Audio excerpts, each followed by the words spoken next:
ETF index mutual funds నేర్చుకుని stock మార్కెట్లో రాణించాలనుకుంటున్నారా? వెంటనే ఈ నెంబర్కి కాల్ చేయండి. నమస్తే గురుగారు. శ్రీమాత్రే నమః. మామూలుగా అంటూ ఉంటారు, చనిపోయిన తర్వాత మనం ఏడిచి వాళ్ళ మీద అన్ని ఫోటోలు ముందర అన్ని పెట్టడం కన్నా బతుకుండంగా బాగా చూసుకోండి.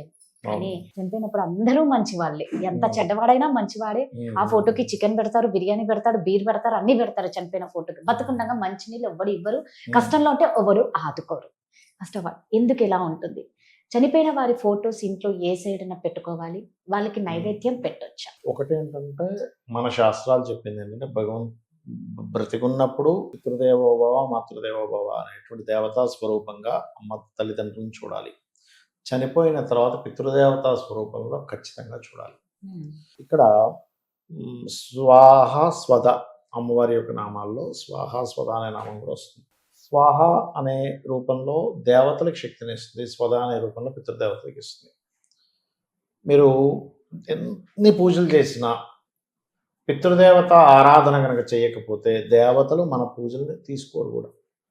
అంటే వీళ్ళ వంశం మీద వీళ్ళకి ఎటువంటి మర్యాద లేదు, వీళ్ళకి మనం అనుగ్రహించేది ఏంటి అనిపిస్తుంది. అంటే చిన్న ఎగ్జాంపుల్, మీరు ఉన్నారమ్మా, మీరు ఏదైనా ఫ్రెండ్ ఇంటికి వెళ్ళారు, ఆవిడ వాళ్ళ తల్లిదండ్రులు సరిగా చూసుకోవట్లేదు, ఆవిడతో మీరు ఫ్రెండ్షిప్ కంటిన్యూ చేయాలా వద్దా అని మరుక్షణం మీకు డౌట్ వస్తుంది. మన తల్లిదండ్రులను చూసుకోవట్లేదు, పిల్లల్ని చూసుకోవట్లేదు, ఇంకెందుకు వీడితో మన ఫ్రెండ్షిప్ ఇంకేముంటుంది అని కట్ చేస్తాం.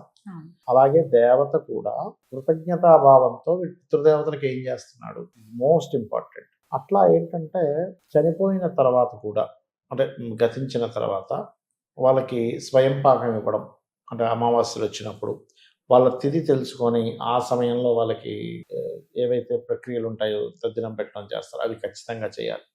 ఇంట్లో ప్రసాదం పెట్టొచ్చా అని అన్నారు మీరు, దాని ప్రసాదం అంటారు. ఇది దేవతకి సమర్పించే దాని ప్రసాదం అంటారు, దీనికి సమర్పించేది స్వయం పాకం సమర్పించడము. తర్వాత ఆ తిథి రోజు చేసేటువంటి కొన్ని ప్రక్రియలు ఉంటాయి, అది వేరే ఉంటుంది. అయితే ఎప్పుడు కూడా ఇంట్లో పటాలు చాలామంది తెలియక ఈశాన్యంలోనే, ఉత్తరంలోనే, తూర్పులో పెట్టేస్తారు. అలా పెట్టకూడదు. నైరుతిలో మనకి విశ్వకర్మ ప్రకాశిక అనే గ్రంథంలో మీరు ఆ చార్ట్ని గమనిస్తే నైరుతి మూల అనుకోండి, నైరుతి ఈ మూలలో రైట్ సైడ్ ఉండే నైరుతి భాగాన్ని పితృస్థానము అంటారు. పితృ అనే పదం పడుతుంది అక్కడ కనుక పెట్టినట్లయితే, ఎందుకంటే ఈశాన్యంలో దేవతలు ఉంటే ఆపోజిట్ డైరెక్షన్లో నైరుతిలో పితృదేవతలు ఉంటారు. వాళ్ళ యొక్క అనుగ్రహం మనకు ఖచ్చితంగా పనిచేస్తుంది. ఇప్పుడు మనకి బ్లాక్ మ్యాజిక్స్ అనో లేకపోతే ఇంకోటి గాలి ధూళి వాటిని తీసేది ఎవరంటే పితృదేవతలు. ఆ డైమెన్షన్లో ఉంటారు. ఏ డైమెన్షన్లో ఉండేవాళ్ళు ఆ డైమెన్షన్ సంబంధానికి కనెక్ట్ అయి ఉంటారు. ఇన్ని ఫ్లోర్లు ఉన్నాయి సుమన్ ఛానల్లో, ఈ ఫ్లోర్లో ఈ వీళ్ళతో తొందరగా కనెక్టివిటీ ఉంటుంది. ఎక్కడో కింద ఫస్ట్ ఫ్లోర్లో ఉండేవాళ్ళు పైన ఎక్కడో ఉన్నారండి అంటే ఆ కనెక్టివిటీ తక్కువగా ఉంటుంది. ఆ రకంగా దేవతలకి, పితృదేవతలకి, పిశాచాలకి ఒక్కొక్క దానికి ఒక్కొక్క డైమెన్షన్స్ ఉంటాయి. ఆ డైమెన్షన్లో ఉండేవాళ్ళు ఆ డైమెన్షన్లో ఉండే వాళ్ళని క్లియర్ చేయగలుగుతారు. అంటే ఎగ్జాంపుల్ పోలీసుడు పట్టుకున్నాడు, ఏదో మర్చిపోయాం, అప్పుడు అదే డిపార్ట్మెంట్లో మనకు తెలిసిన ఒక అతను ఉన్నారు, రిలేషన్, ఫోన్ చేసాం, ఏమంటే ఇట్లా ఇదే మీ పొజిషన్ ఏం చేస్తారంటారు. వాళ్ళు చెప్పగానే వెంటనే వీళ్ళు వింటారు. అరే మీ వాళ్ళ సర్లే ఏదో మిస్టేక్ చేశాడు ఇక్కడ, అందుకనే ఇక్కడ అడ్డగించేవాళ్ళ సర్లే అని అంటాం, ఇంకోసారి చేయకలేరంటే తప్పని పంపించేస్తారు హెచ్చరించి. కానీ అదే వేరే వాళ్ళు చెప్తే నడుస్తుందా? అది నడవదు. ఎవరు రోడ్డు మీద పోయేవాళ్ళు చెప్పండి, నడవదు కదా. అలా ఏంటంటే డైమెన్షన్స్, పితృదేవతలు, ఈ ఆత్మలు ఉండే డైమెన్షన్ ఒకటే ఉంటుంది. మీకు ఇంట్లో ఉండే వాళ్ళకి ఈ బ్లాక్ మ్యాజిక్స్ వల్ల లేకపోతే ఇంకో కారణం వల్ల ఇబ్బంది పడుతున్నారంటే పితృదేవతలు చాలా చక్కగా దాన్ని క్లియర్ చేయగలుగుతారు, అందులో సందేహం ఏం లేదు. కొంతమంది ఇళ్లలో చూస్తాం గురుగారు, దేవుడి ఫొటోస్ పక్కనే చనిపోయిన వారి ఫొటోస్ పెట్టకూడదు. అది ప్లేస్ కాదు, అది వాళ్ళకి పెట్టే ప్లేస్ కాదు, అంతే సింపుల్. చిన్న ఎగ్జాంపుల్, ఎలాంటి బాడీ మన శరీరం ఉందమ్మా, ఇది కళ్ళు చూస్తాయి, చెవులతో చూద్దామని ట్రై చేయండి, ఈ ఎనర్జీ ఇక్కడే ఉంది. ముక్కు వాసన చూస్తుంది, స్మెల్ చూస్తుంది, వింటుంది, మాట్లాడుతుంది. అట్లాగే బాడీలో ఇంట్లో కూడా ఒక్కొక్క పదము, పితృపదం నైరుతిలో ఉంది కూడా పితృ దగ్గరే పెట్టాలి. ఇయర్ ఫోన్ ఇక్కడ పెట్టుకుంటే వినిపిస్తుంది, చెవులో పెట్టుకుంటే వినపడదు కదా మనకి. దాని కనెక్టివిటీ ప్లేస్ అది. ఇప్పుడు మామూలుగా అంటూ ఉంటారు కొంతమంది ఇంట్లో చనిపోయిన వారి ఫొటోస్ ముందరే వాళ్ళు ఏం తాగినా ఏం తిన్నా, కాఫీ తాగితే కాఫీ అంటే ఏం తిన్నా అది వాళ్ళకి పెడుతూ ఫొటోస్ పెడుతూ మళ్ళీ వాళ్ళు తీసుకుంటూ ఉంటాం. అది వాళ్ళ మీద ఉండే భక్తి, వాళ్ళ మీద ఉండే ప్రేమ వల్ల ఇస్తారు. ఎందుకు నేను చూస్తుంటా అప్పుడప్పుడు ఈ డ్రింకింగ్ హ్యాబిట్ ఉన్న వాళ్ళు కూడా దాంట్లో ఇట్లా వేలు పెట్టి వాళ్ళ పితృ వాళ్ళని తలుచుకొని ఇలా కింద వేస్తారు. యాక్చువల్గా అది సిస్టమ్ ఎలా వచ్చిందంటే మనకి వామాచారం అని ఉంటుంది. వామాచారము, కౌలాచారము, దక్షిణాచారం. జనరల్గా అందరం మనం ఇక్కడ చేసేది దక్షిణాచార పూజలు. వామాచార పూజలు, కౌలాచార పూజల్లో వాళ్ళ మంత్రదేవత ఉంటారు. అంటే వాళ్ళు ఏదైతే ఏ దేవతని ఉపాసిస్తున్నారో ఆ ఉపాసనా మంత్రాన్ని చదువుతూ అందులోని తీసి వేస్తారన్నమాట పక్కన. ఆ దేవతకి ఇస్తారు వాళ్ళు. అట్లా వీళ్ళు ఈ ఫోటోలో ఈ చేస్తుంటారు. చేస్తూ అయితే మీరు ఇందాక అన్నారు ఒకటి చికెన్ తింటూ మాంసం తింటూ మద్యం తాగుతూ, అదంతా కూడా వామాచార పద్ధతుల్లో ఉంటుంది. అంటే ఆ అదే దేవుడి సమర్పిస్తారు. ముందరే చికెన్ తింటూ మందు తాగుతూ ఉంటారు.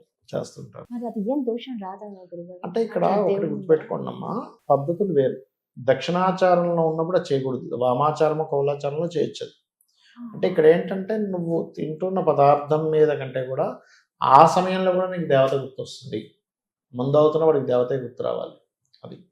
రెండవది ఏంటంటే ఎప్పుడూ కూడా నాన్ వెజిటేరియన్ తింటున్నంత మాత్రాన దేవత మిమ్మల్ని ఏం అనదు.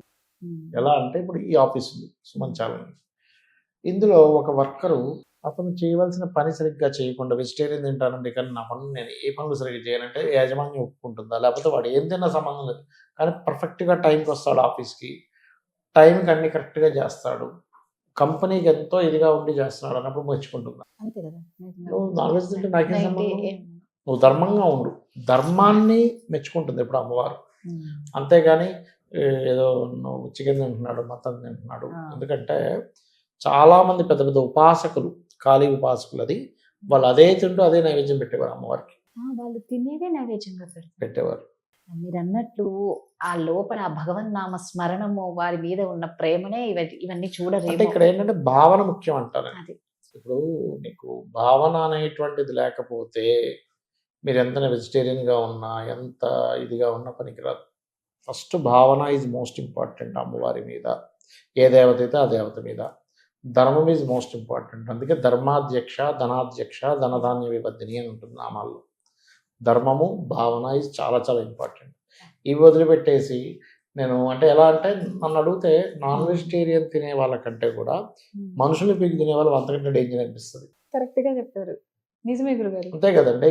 నేను మాత్రం వెజిటేరియన్ కానీ మనుషులు పీకి తింటుంటా, వాడికి ప్రమోషన్ వస్తే నేను తట్టుకోలేను, పక్కింటి నా ఇంటి ఎదురుగా కారు పెడితే నేను తట్టుకోలేను. కరెక్ట్ గా అందరూ 90% ఇవే వీళ్ళే ఉన్నారు కదా. అసలు నువ్వు వెజిటేరియన్ అయితే వెళ్ళాము, నువ్వు పక్క మనిషిని సంబూదవుతున్నావుగా.